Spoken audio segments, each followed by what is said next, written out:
everyone. My name is Julie Ellison. I'm the Associate Director for the Center for Middle Eastern Studies. It is my pleasure today to introduce John Perugini. John Perugini is a PhD candidate in the School of Global Studies, with his PhD minor being in journalism. His primary research interests include digital governance, media, and democracy, and his dissertation analyzes the emergence and expansion of Turkey's independent, predominantly digital press and how it persists despite or perhaps because of Turkey's increasingly censorious regime. He was a research assistant at the Middle East Institute's Turkey program from March to December of 2024, where he conducted research on a variety of topics, including the U.S.-Turkey relations, U.S. and Turkish foreign policy, Turkey's involvement in the Syrian civil war. So I wish I'd had him at the Syria Public Forum, and Turkey's role in various other issues shaping the Middle East. And I would say that John was one of the first graduate students I had a pleasure to work with in my role at the time as assistant director. And I was out at lunch in July 2016, and all of a sudden I got a call from the State Department saying they would send cars in, armored cars to pick him up wherever he was. At the same time, I got a call from the head of international risk at the university. And my response was, has anybody talked to him? To see, I'm happy to reach out via WhatsApp. And so I reached out. This was during the failed coup in Turkey. And he said, "Oh, I'm fine. I'm at somebody's house. I'm at a friend's house and I'm going to stay there for the next 24 to 48 hours. But I feel safe. Thank you for asking." And so I called off the evacuation, attempts. And then he was able to complete his summer flask. So John and I became friends at that time. And I really learned a lot more about my job in, that particular instance. So the internship and researchship award is very different from the FLAS. It's open to anyone regardless of nationality, and it's due on March 31st. I'll put the link in the talk chat. And, this is one person's example of taking these funds that were meant to assist him in an unpaid or very poorly paid internship and making it possible for our students to have these opportunities. So thank you so much, and we look forward to hearing from you, John. Thank you, Julie. I'm going to go ahead and share my screen. Let's see. I haven't had a Zoom meeting in a minute. I think it's working. Okay. Let's see. All right. So like Julie said, my name is John Perugini. I won't rehash the introduction that I was just given. It was better than I can do. And I'm going to talk about my experience interning while a PhD candidate, but obviously this can apply regardless of where you're at in your studies.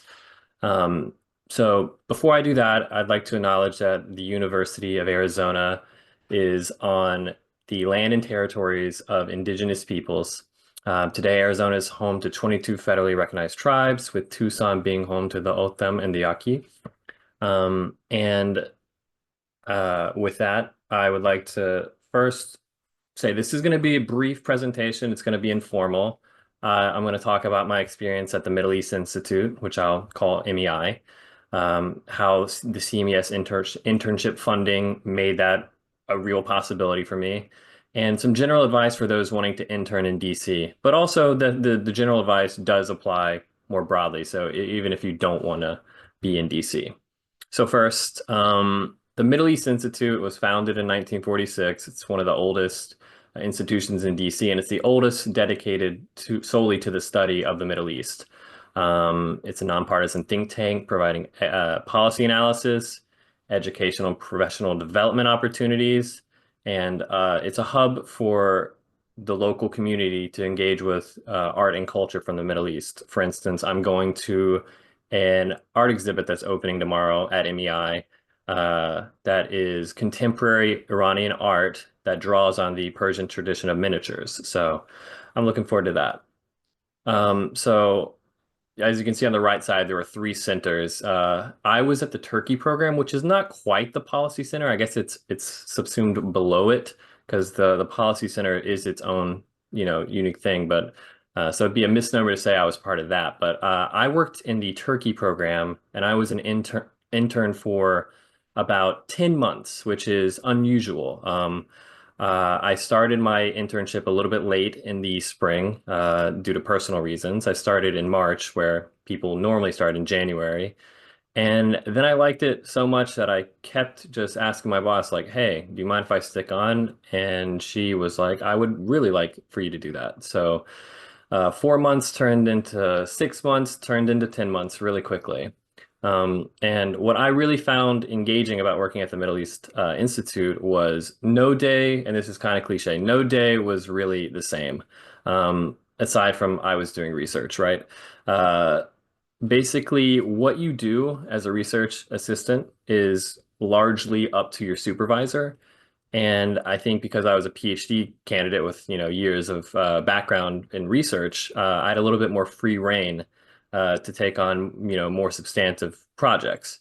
But my normal day included, waking up, going about my normal routine, and then checking my email and seeing, an email from my boss saying like, I'm working on a paper about Turkey's involvement in the Syrian civil war. This is more recent with everything, with its kind of hasty conclusion. But could you look into these three specific areas of interest and get me a research memo by Tuesday? And that would be one type of thing that I do.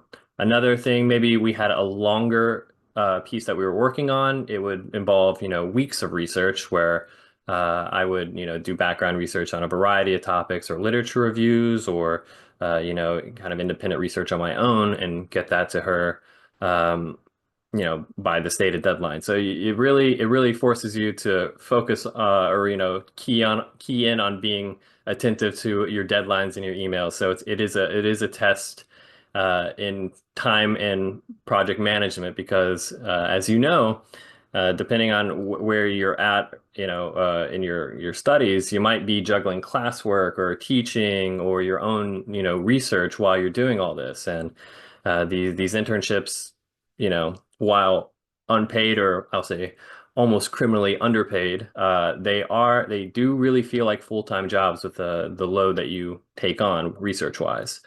Um, with that, kind of segueing from that, a lot of these internships, they do provide a stipend or some type of hourly pay. Not all of them do. Unfortunately, the Middle East Institute, this happened after I left, is no longer paying interns, but many places in DC do, which kind of, makes you question why would I do all this work for no or little pay? And that's kind of where external funding comes in. Like Julie mentioned, I was fortunate enough to receive CMES's internship award, and that really enabled me to, focus on the research I was doing at MEI because I didn't have to worry so much about, making ends meet. And the good thing about the internship funding award, it's not just available to graduate students, it's available to undergraduates, juniors and seniors, graduate students as well. Obviously, I'm one. Um, and you need to, in addition to everything that's on on the screen here, you need to put together a good proposal. But there are the baseline requirements of, you need to be eligible, you need to have at least a 3.0. And depending upon available funding and how many successful applicants there are, you could be awarded up to possibly $2,000, which if you're doing a summer internship, say in DC, that can make the difference between you being able to do it versus not, because as you might guess, DC is not a cheap place to be. Um, with my applications, it made me kind of recognize what my day-to-day living experience was because you have to put together a reasonable, budget. If and you really need to, itemize it well. So for me, because I live in DC. I already had housing. I didn't have to worry about that. I knew what it was. I was able to factor that in. I was able to, because I knew where I'd be interning, I knew what the cost of commuting every day would be, supplemented, of course, by my bicycle that was, like I said, stolen, unfortunately. Um, but I was able to put together not only a proposal showing how this would be incredibly beneficial to me research-wise, it would expand my horizons. Like foreign policy research is not necessarily my forte, or it wasn't. But now, because I've had this opportunity, I can confidently apply to jobs that do foreign policy research. So being able to take part in these opportunities, you get not only this experience, you get to establish a network, you get a mentor, and it's incredibly important that, University of Arizona students have this opportunity. So I'm thankful to CMES for that. And if you are considering doing an internship, whether it's in DC, whether it's in Tucson, whether it's somewhere else, remote, it's still worthwhile to put your best foot forward. And one of the ways to do that is to secure external funding, right? So like I said, I'm based in DC, so I want to talk briefly about potentially interning in DC for those who might be interested. There are several, and this is not an exhaustive list by any means. There are several places where U of A students could intern in DC. Some are here on the screen. Um, the only one I'll say is a little bit of a question mark right now is the National Endowment for Democracy. I'm not sure how any pauses or, cessation of federal funding will affect that. But all of these places, like except for the Middle East Institute now, they do provide a small, hourly or stipend or hourly salary or stipend. So in addition to having internship funding, that could make, in addition to just getting a great experience working and living in DC, you get to experience the city. Um, so one thing I will, as a piece of advice, obviously we're in the spring semester right now, so the next available, internship cycle would be summer. Each one of these institutions has their own deadlines. They have their own requirements. I think Brookings, you need to apply by the last Monday in February. The Washington Institute, and you should definitely double check this on their websites, but the Washington Institute for Near East Policy, I think it's March 1st.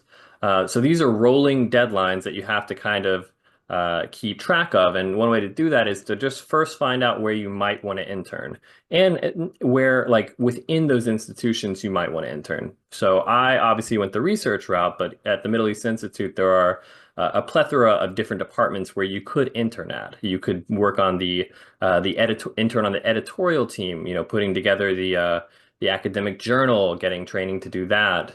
Obviously you're still doing research because you have to read research, but you also get the upside of editing and, copy editing and this, that, and the other. There's the events team. There's various, avenues through which you could, intern. It does if you're after, 2 semesters of writing papers and researching and all this, you're like, I want a little bit of a break for that. That doesn't mean you have to, forego a really, formative internship experience.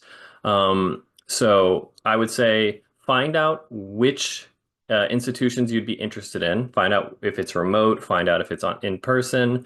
Um, Look for funding all around, and then, kind of decide which track you want to go and get your application in sooner rather than later because these are pretty competitive internship applications, and often people will, once there's like a quota met, say there's 100 applications within a couple of days, often these institutions will be like, that's enough. We're gonna already tax our team so much, sifting through all these that we're gonna, pause or, cease taking more applications. So it's definitely worthwhile to get it in sooner rather than later, and definitely reach out to CMES, the Writing Center, et cetera, to, proofread, get more insight on how you can improve your application.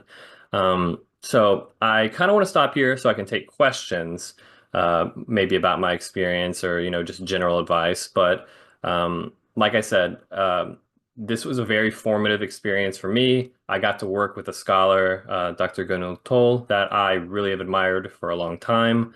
And it was a great experience all around, and it was in part made possible by the CMES Internship Fund. So yeah, I'm going to stop sharing my screen and I will take any questions that you have. Thank you. So if you look here, first making sure that you have all the parts. So the internship research experience funding application. So the form is available to open in a new window. Then you'll have to have the application materials that you submitted to a home department. That means if you're doing a research experience, because a lot of undergrads do research, and this award is open to both undergrads and grads. So a resume or a curriculum vitae, the statement of purpose, maximum 500 words explaining how this Middle East and North African studies related internship or research experience will further your career goals. The unofficial transcripts, if not already included in number 2 above, because you might have had to have it for your packet for your school if you're doing the research experience, because some people do those for credit. So the copy of the internship details from the website or a document of academic affiliation. Now, I know a lot of people, that is probably one of the hardest things when a grad student does it and it's a research experience. They're not used to asking, but this is a very common protocol and I'm happy to explain it. And, the first time I had to get a letter of academic affiliation was the International Institute of Social History. And I had to reach out to the person who is dealing with Iranian studies people and figure that one out. So, it's always an experience, but I did not get this award. This was not in existence when I was a student. So I love that, people have worked so hard to make this possible.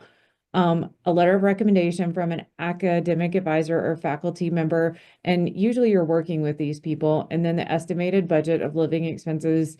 And I've got actually a presentation under cmes.arizona.edu under students. And then if you look for professional development, and there's one on how to write budgets. And I'm also happy to meet with you. The application deadline, which is what John asked me to mention, but I figured I'd get all the details, is Monday, March 31st, 2025 at 5 p.m. Tucson time. And it's for technically summer. Clearly, we do make exceptions if people talk to us, and the materials can now be sent to me via email at Jellison, JELLISON at arizona.edu. And I would really suggest, because of slow servers, things like that, if you could get it in, hit send by 3 or 4 p.m. Arizona time to make sure that it doesn't lag, because if it's a big submission packet, there's something could happen and email is not always friendly. And there is a review committee. It is not, I don't serve on the review committee. I merely collate this information. And there are either, it depends the year, but sometimes 2 or 3 judges, and they come back and we look at the funds we have, and then, we award based on that. So I will stop sharing, make it big, and please feel free to ask any questions.